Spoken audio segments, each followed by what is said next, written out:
नमस्कार दोस्तों, electoral bond का स्कैम ना सिर्फ देश का सबसे बड़ा स्कैम है बल्कि ये पूरी ही दुनिया का सबसे बड़ा घोटाला है। ये बात मैं नहीं कह रहा बल्कि हमारी फाइनेंस मिनिस्टर निर्मला सीतारमन के हस्बैंड जो कि एक इकोनॉमिस्ट भी हैं वो कह रहे हैं। Electoral bond issue is not only the biggest scam in India, but this is the biggest scam in the world. पिछले वीडियो मैंने आपको बताया था कि कैसे ये कोई एक घोटाला नहीं है बल्कि ये घोटालों का भंडार है जिसके अंदर कई सारे छोटे बड़े स्कैम्स छुपे हुए हैं। कुछ ऐसे स्कैम्स जहां पर सीधे तौर पर जनता के पैसे की चोरी करी गई है, तो कुछ ऐसे स्कैम्स जहां पर अनवर्दी कंपनीज को सरकारी टेंडर्स दिए गए हैं। कुछ ऐसे केसेस जहां पर टैक्स चोरी करने वाली कंपनीज को खुलेआम चोरी करने दी गई, तो कुछ ऐसे केसेस जहां पर कंपनी से हफ्ता वसूली करी गई। लेकिन इन सब के अलावा कुछ ऐसे भी घोटाले हैं जहां पर आम लोगों की जिंदगियों के साथ खेल खेला गया।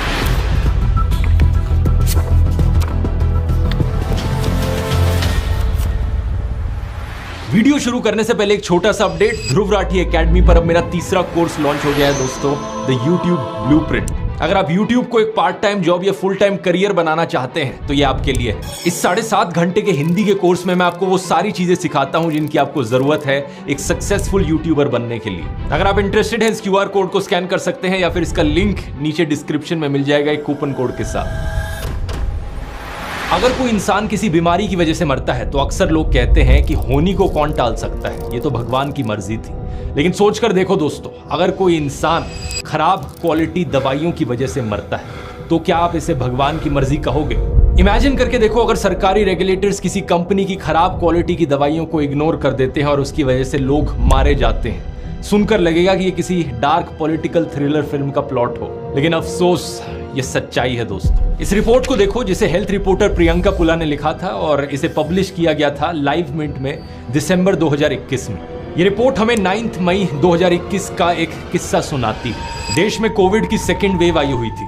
उत्तर प्रदेश के चिरंजीव हॉस्पिटल में काम करने वाले एनेस्थीसियोलॉजिस्ट जितेंद्र पाल को एक कॉल आती है नर्सिंग स्टाफ से। कॉल पर इन्हें बताया जाता है कि 2 पेशेंट्स में बड़े अजीबोगरीब सिम्टम्स देखने को मिल रहे हैं। बुखार के मारे वो कांप रहे हैं और अचानक से उनका ब्लड ऑक्सीजन लेवल बड़ी तेजी से नीचे गिर गया है। इन दोनों पेशेंट्स को एंटीवायरल दवाई रेमडेसिविर का पहला शॉट दिया गया था और ये रिएक्शन सिर्फ 1 घंटे के बाद उनमें देखने को मिला।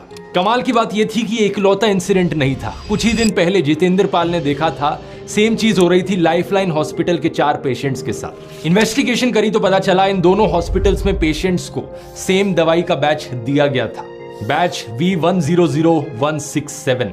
इसे गुजरात की कंपनी जाइडस कैडिला के द्वारा मैन्युफैक्चर किया गया था। इस दवाई को उत्तर प्रदेश की सरकार ने प्रोक्योर किया था इस कंपनी से, लेकिन जैसे ही डॉक्टर्स को पता चला कि पेशेंट्स में रिएक्शन देखने को मिल रहे हैं, डॉक्टर्स ने इस बैच की दवाई को यूज करना बंद कर दिया। डॉक्टर्स ने फैमिलीज को बताया कि वो कोविड पेशेंट्स के लिए एक दूसरे ब्रांड की दवाई इस्तेमाल करें। जितेंद्र पाल ने लाइव मिंट को बताया कि एक बार उन्होंने ये दवाई यूज करनी बंद करी तो पेशेंट की कंडीशंस इंप्रूव हो गई। लेकिन सिमिलर कहानियां उत्तर प्रदेश के कई सारे और हॉस्पिटल से भी आ रही थी। झांसी महारानी लक्ष्मीबाई मेडिकल कॉलेज, मेरठ का Lala Lajpat Rai memorial medical college और वाराणसी का आशीर्वाद एंड एपेक्स हॉस्पिटल। 7 और 9 मई के बीच डॉक्टर अनुज कुमार जो एक और हॉस्पिटल में काम कर रहे थे, उन्होंने भी सेम चीज रिपोर्ट करी। 5 पेशेंट्स जिन्होंने इस कंपनी की रेमडेसिविर खरीदी थी V100156 बैच की, उन्हें अचानक से फीवर हो गया और सांस लेने में प्रॉब्लम होने लगी। डॉक्टर अनुज कुमार ने बताया कि इवन दो कोविड के सिम्टम्स सिमिलर थे, लेकिन यहां पर यह बताना काफी आसान था कि दवाई की वजह से पेशेंट्स को प्रॉब्लम हो रही थी। कुछ ही दिनों बाद बाकी और स्टेट से भी ऐसी खबरें आने लगी। राजस्थान, महाराष्ट्र, गुजरात, बिहार, पेशेंट्स रेमडेसिविर लेने के बाद और बीमार पड़ जा रहे थे। इन सभी